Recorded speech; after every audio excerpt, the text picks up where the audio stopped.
La verdad es que nunca me vi como el tipo de mujer que haría algo así. Si me lo hubieras preguntado hace un año, habría reído con una voz clara y segura. Y habría dicho que mi matrimonio era sólido, tal vez un poco desgastado, pero construido sobre una base de 15 años. David era mi David, confiable, estable, un buen hombre. Era arquitecto, creador de espacios hermosos y funcionales, y aportaba ese mismo orden y tranquilidad a nuestras vidas. Se acordaba de sacar el reciclaje todos los jueves. Siempre llenaba el tanque de gasolina de mi coche cuando lo usaba, y preparaba una lasaña deliciosa. Pero en algún momento la funcionalidad había eclipsado la belleza, y la tranquilidad se había convertido en un silencio que no sabía cómo llenar. Empezó con una soledad que se sentía como un dolor físico, un vacío justo debajo de mis costillas. David y yo nos sentábamos a la misma mesa. Hablábamos de nuestro día, de sus proyectos, de mi trabajo en la galería de arte, de la obra de teatro escolar de nuestra hija Chloe. Pero era como si estuviéramos leyendo guiones diferentes. La intimidad, las miradas compartidas que contenían conversaciones enteras, el simple acto de tocar su mano al pasarme una taza de café. Todo se había desvanecido en una rutina cómoda pero desesperada. Entonces apareció Mark. Entró en la galería un martes por la tarde. Todos sonrisas fáciles y ojos brillantes. Era coleccionista, dijo, nuevo en la ciudad y atraído por la vitalidad de nuestros artistas locales. Tenía una forma de mirarte, una intensidad concentrada, que te hacía sentir como la persona más fascinante del mundo. Me miró así. Me pidió mi opinión, no solo como directora de la galería, sino como mujer. ¿Qué sentía al ver esa obra abstracta? ¿A qué música me recordaba? Era embriagador. La aventura no estaba resuelta. No era un motel de mala muerte, ni encuentros frenéticos y culpables. Eran almuerzos largos que se extendían durante horas. Conversaciones susurradas en rincones tranquilos de cafés, y la emoción de un nuevo mensaje de texto que iluminaba mi teléfono. Con Mark me sentía vista, me sentía interesante. El vacío dentro de mí comenzó a llenarse con su atención, su risa, sus historias de viajes por el mundo. Me decía a mí misma que solo estaba llenando un vacío, que no estaba lastimando a nadie. David estaba tan absorto en su trabajo que me convencí de que ni siquiera se daría cuenta. Me convertí en una experta en el engaño.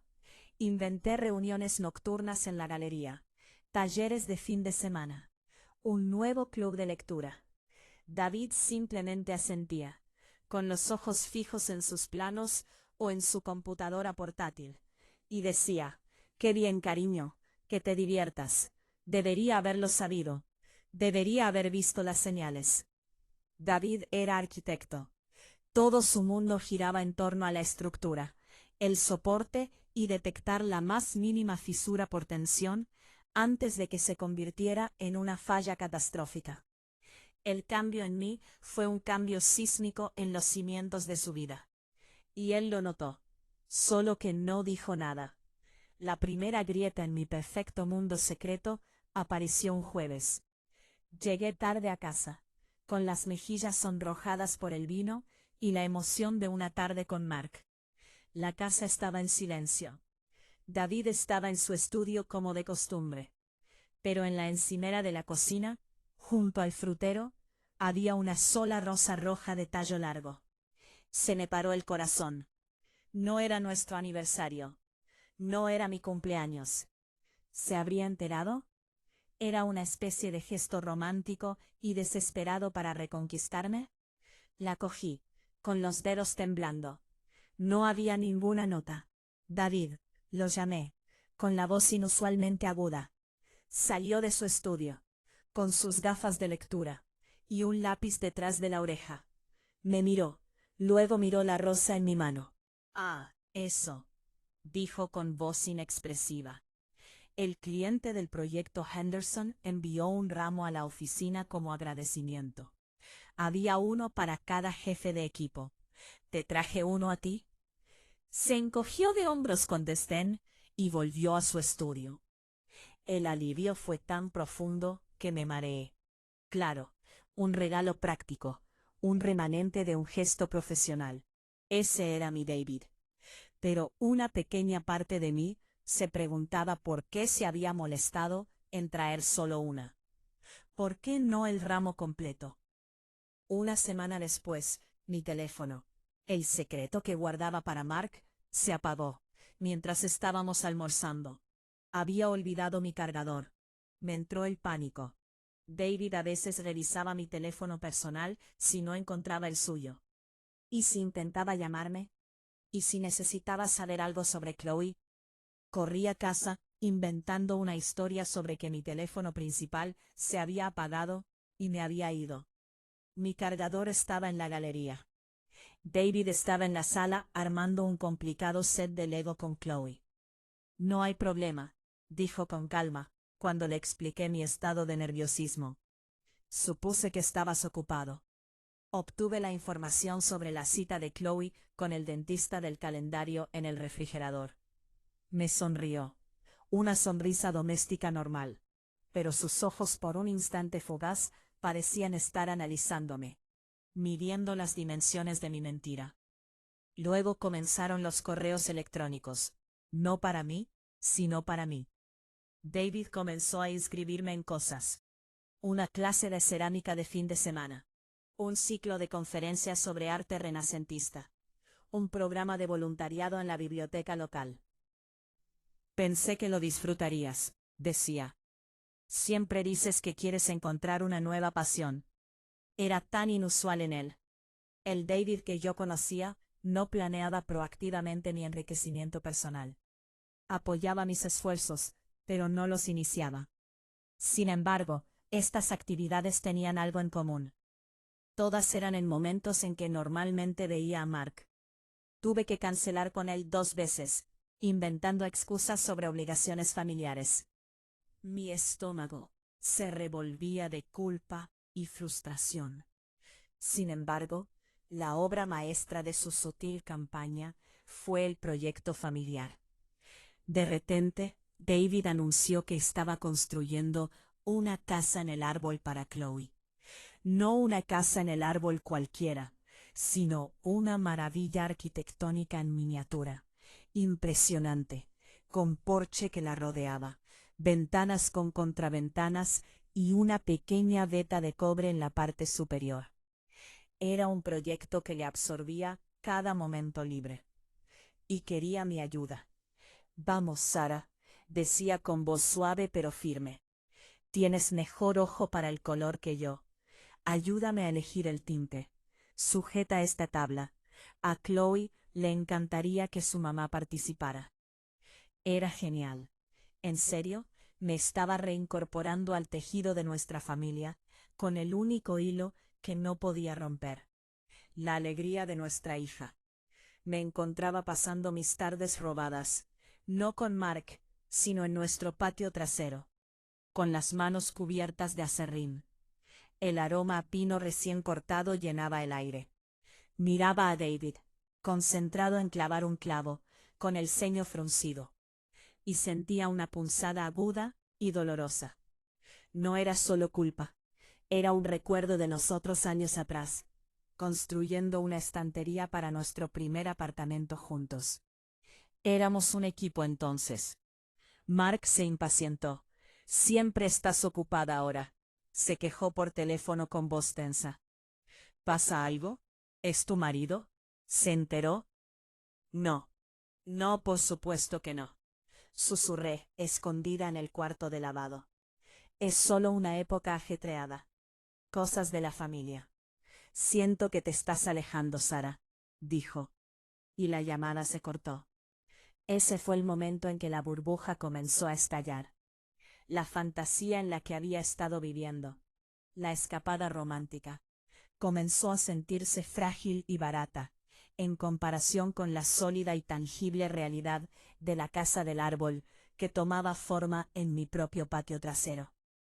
Con el rostro encantado de mi hija, con la presencia tranquila y persistente de mi esposo, David no estaba luchando contra mí, no me estaba acusando, estaba reconstruyendo. Y lo estaba haciendo sin que yo siquiera me diera cuenta de que yo tenía el martillo en la mano. La venganza había comenzado, y yo estaba demasiado absorta en mi propio drama como para siquiera verlo. Él no estaba tratando de atraparme, estaba haciendo que yo me atrapara a mí misma. La casa del árbol estaba casi terminada, un pequeño y encantador castillo enclavado en el viejo roble, y se sentía como un monumento a todo lo que estaba traicionando. Cada tabla que clavábamos, cada capa de tinte que aplicábamos, era otra capa de vergüenza pintada directamente en mi corazón. David fue diferente durante esas horas. No era el esposo tranquilo y distraído al que me había acostumbrado. Estaba presente, hablando de sus decisiones de diseño, pidiéndome mi opinión sobre la ubicación de una jardinera. Su mano rozaba la mía de vez en cuando, al pasar junto a una herramienta. Era una nostalgia calculada. Y estaba funcionando. La tensión con Mark se estaba convirtiendo en un zumbido constante en el fondo de mi mente. Nuestras llamadas se hicieron más cortas, más tensas. Podía sentir mi distancia, y su encantadora paciencia se estaba agotando. Delgada, revelando un lado petulante que nunca antes había visto. No entiendo, Sara, decía con voz cortante. Dices que eres infeliz, pero siempre estás jugando a ser una familia feliz en tu patio trasero. Toma una decisión. ¿Una decisión? La palabra me aterrorizaba. Significaba hacer estallar mi vida, lastimar a Chloe, enfrentar la silenciosa y devastadora decepción de David. La fantasía de Mark estaba a salvo precisamente porque era un secreto. Forzarla a la luz la hacía parecer seca y barata. Era un viernes por la noche cuando David reveló la siguiente fase de su campaña silenciosa. Estábamos recogiendo después de la cena. Un cómodo silencio entre nosotros, que ahora se sentía cargado con todo lo no dicho. Estaba pensando. Comenzó a limpiar un plato con meticuloso cuidado. Deberíamos hacer un viaje, solo nosotros dos. Chloe puede quedarse con mi madre. Casi se me cae el vaso que sostenía. ¿Un viaje? No habíamos hecho un viaje solo nosotros dos en años. ¿Un viaje? ¿Dónde? ¿Cuándo? El próximo fin de semana. Ya lo reservé, dijo con un tono casual, como si acabara de pedir una pizza. Es una sorpresa. Un poco en la montaña. Pensé que nos vendría bien un tiempo para reconectar. Mi mente iba a 1000 por hora. El próximo fin de semana se suponía que iba a encontrarme con Mark. Había reservado una suite en un hotel boutique de la ciudad. Una cita en condiciones, así la había llamado. Una oportunidad para que fuéramos una pareja de verdad durante toda una noche. Ya había inventado una historia sobre un evento en una galería que se alargaba. Quizás incluso una noche allí si el vino corría lo suficiente. David, puede que tenga algo de trabajo ese fin de semana, balbuceé. La mentira me sabía a ceniza en la boca. Dejó de limpiar el plato y me miró. Me miró de verdad. Su mirada era tranquila, pero tenía profundidad.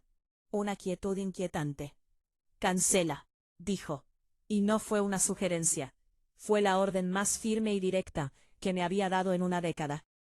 Esto es más importante. Los días siguientes fueron una agonía. Tuve que llamar a Mark y contárselo. Su reacción fue peor de lo que temía. ¿Estás cancelando un viaje familiar?, se burló. Ya veo. Así que así son las cosas. Al final, siempre eliges la opción segura y aburrida. No eres la mujer valiente que creía Sara. Simplemente te conformas. Sus palabras dieron en el clavo con brutal precisión. Tenía razón. Yo era una cobarde. Intentaba tenerlo todo. Y al hacerlo, demostraba no ser digna de ninguno. La vida glamurosa y emocionante con Mark era un espejismo. Y ahora se veía que quería una amante, no una pareja con problemas y una familia. Llegó el viaje. David conducía, y el silencio en el coche estaba cargado de mi culpa. Seguía esperando que dijera algo, que me acusara, que gritara, que llorara, pero él simplemente conducía, una mano en el volante, la otra apoyada en la rodilla. Perfectamente sereno. Ponía jazz suave en la radio, la misma música que solíamos escuchar cuando empezamos a salir. La posada era preciosa, una cabaña rústica y elegante, con vistas a un lago sereno y cristalino. Era el tipo de lugar que nos habría encantado años atrás. Nuestra habitación tenía una chimenea de piedra y un gran balcón. Era increíblemente romántico. Iré a buscar las maletas, dijo David con voz suave. ¿Por qué no te relajas en el balcón? Se supone que la vista es espectacular. Salí. El aire fresco de la montaña no lograba disipar la niebla de mi ansiedad. Sentía como si estuviera esperando a que cayera el hacha del verdugo. Cuando David se unió a mí, no trajo las maletas. Sostenía 2 copas de vino, y me ofreció una. Por nosotros, dijo, chocando su copa con la mía. Sus ojos se encontraron con los míos, y en ellos no vi ira, ni dolor. Vi algo mucho más aterrador, un conocimiento completo y absoluto. David, yo, comencé, la confesión burbujeando, desesperada por ser liberada. Levantó una mano. No, Sara, todavía no. Tomó un sorbo lento de su vino. Quiero que escuches primero. Quiero que entiendas. Se apoyó en la barandilla del balcón, mirando el lago, tan tranquilo e inmóvil. Hace unos 3 meses noté un cambio en ti. Tenías un nuevo brillo en los ojos, una nueva energía, pero no era para mí. Lo dijo con tanta naturalidad, como si estuviera describiendo una grieta en los cimientos. Al principio, estaba enfadada, devastada. Pensé en enfrentarte, gritar, tirar cosas, pero ¿qué habría conseguido con eso? Te habría dado una razón para irte. Me habría convertido en la villana, la enfadada, la irracional. Esposo. Se giró para mirarme, y una pequeña sonrisa triste asomó a sus labios. Soy arquitecto, Sara. No demuevo cosas por rabia. Evalúo los daños, refuerzo los soportes y reconstruyo. Así que, eso es lo que decidí hacer. Decidí reconstruirnos. Y para hacerlo, tenía que hacerte ver el valor de lo que estabas tan descuidadamente dispuesta a tirar.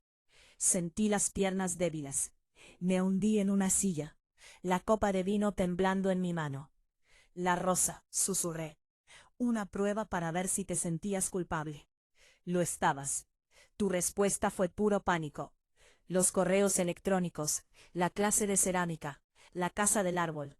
Refuerzo que te arrastraba de vuelta a tu vida, a nuestra vida, recordándote tus responsabilidades y, más importante, tus alegrías, haciendo que te resultara más difícil verlo, haciéndote elegir una y otra vez entre una fantasía y tu realidad.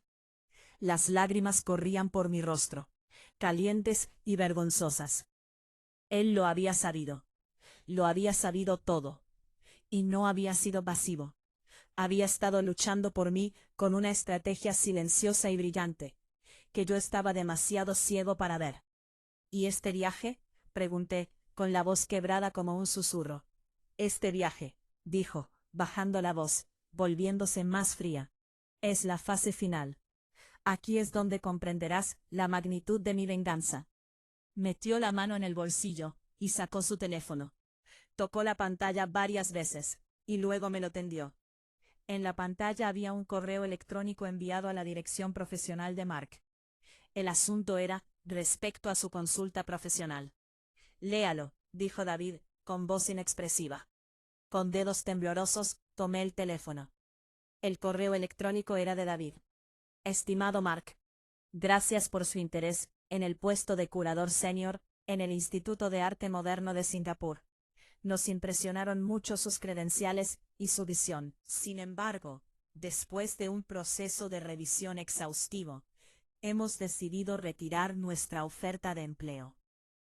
Durante nuestras verificaciones de antecedentes finales, recibimos información preocupante sobre su ética profesional e integridad personal. La Junta considera que estos asuntos no se ajustan a los valores de nuestra institución. Le deseamos lo mejor en sus futuros proyectos. Atentamente, David Harrington, presidente de la Junta Directiva, Modern Art Institute. Miré fijamente la pantalla, las palabras borrosas. Singapur, una oferta de trabajo, retirada. Miré a David, completamente desconcertado. No entiendo. ¿Qué es esto? No estás en ninguna junta. Una sonrisa lenta y fría se extendió por el rostro de David. Una sonrisa que nunca antes había visto. Era la sonrisa de un hombre que había dado jaque mate a su oponente sin que éste se diera cuenta de que estaba en un juego. No lo estoy, dijo con calma. Pero Mark no lo sabe. El Modern Art Institute en Singapur es real. La vacante era real. Solicitó el puesto hace meses. Estaba emocionado de conseguir una entrevista. Y aún más emocionado cuando recibió una oferta provisional. Todo el proceso de contratación de las últimas 8 semanas lo he llevado a cabo yo. El mundo se inclinó sobre su eje. ¿Qué? Creé un dominio de correo electrónico, una réplica casi perfecta de los institutos. Hice que un amigo, un actor de doblaje, interpretara el papel del cazatalentos por teléfono. Realicé yo misma la entrevista final usando un modulador de voz. Le ofrecí el trabajo de sus sueños, Sarah. Un puesto que definiría su carrera al otro lado del mundo. Recuperó su teléfono, sin apartar la mirada de la mía. Iba a aceptarlo. Iba a irse en un mes. Probablemente te iba a pedir que te fueras con él. Y habrías tenido que elegir. Pero ahora, dijo David, bajando la voz a un susurro mortal, ahora no tiene nada. Mi trabajo, mi futuro en esa trayectoria profesional. Porque me aseguraré de que una carta muy detallada y muy discreta sobre su conducta poco ética llegue a todas las galerías e institutos importantes del país. Y lo más importante, no te tiene a ti. Me quedé sin palabras. La magnitud, la paciencia, la brillantez de su venganza eran impresionantes. No me había puesto una mano encima, ni a mí, ni a Mark. No había gritado, ni suplicado. Había desmantelado sistemáticamente el asunto desde dentro hacia afuera. Había expuesto la inconstancia de Mark. Me había recordado a mi familia. Y había destruido por completo el futuro de Mark. Todo sin levantar la voz. Te llamó cómoda y segura, dijo David. Su voz ahora teñida de un acero que no sabía que poseía. Pero él era el que buscaba seguridad, un título elegante, un sueldo jugoso. Te estaba usando, Sarah, como una distracción, para alimentar su ego. Y ahora no tiene nada. Esa es mi venganza contra él. Se acercó, cerniéndose sobre mí donde estaba sentada, destrozada. Y mi venganza contra ti, dijo, su voz suave de nuevo, pero no menos terrible. Es que tienes que vivir con lo que hiciste. Tienes que vivir con el conocimiento de que sé que vi cada mentira. Cada llamada secreta. Cada momento que robaste de nuestra familia. Tienes que mirarme todos los días, y ver al hombre que traicionaste. Y al hombre que fue lo suficientemente inteligente, y se preocupó lo suficiente como para luchar por ti, de una manera que nunca esperaste. No tendrás una salida dramática. No podrás ser la heroína trágica de un romance. Te quedarás. Te toca vivir la vida que casi destruiste. Y me ayudas a reconstruirla. Ese es tu castigo y el mío. Se dio la vuelta y regresó a la habitación, dejándome sola en el balcón, con las ruinas de mi aventura. El peso aplastante de mi culpa. Y la aterradora e imponente comprensión del hombre con el que me había casado. Era más limpia, más fría, y más absoluta que cualquier crimen pasional. No solo me había recuperado, me había puesto un espejo delante y me había obligado a ver cómo la mujer que creía ser, la mujer en la que me había convertido, se hacía añicos. Regresamos de las montañas, y el silencio en nuestra casa ya no estaba vacío. Estaba lleno de todo lo que ahora se interponía entre nosotros. David no se regodeó. No me castigó con palabras. Su venganza residía en su silenciosa competencia, en la forma en que seguía construyendo una vida que ahora yo simplemente ocupaba, una invitada en mi propia casa. Le dije a Mark que todo había terminado en una breve llamada telefónica, sin lágrimas. Su respuesta furiosa y entrecortada solo confirmó todo lo que David había dicho. Era un hombre vacío, y yo lo había llenado con mis propios sueños ingenuos. Ahora existimos. Somos padres de Chloe. Somos compañeros en las tareas del hogar. La casa del árbol se alza en el patio trasero. Un hermoso monumento embrujado. Miro a David y veo al arquitecto que no demolió, sino que reconstruyó sobre los cimientos agrietados de mi traición. El amor no se ha ido, pero ahora es diferente, endurecido por la verdad. Su venganza no fue hacerme marchar, sino hacerme quedarme, y recordar para siempre el precio del silencio que rompí. Vivo con mi castigo, la profunda comprensión diaria del buen hombre al que subestimé, y el terrible precio de ser verdaderamente conocida por completo.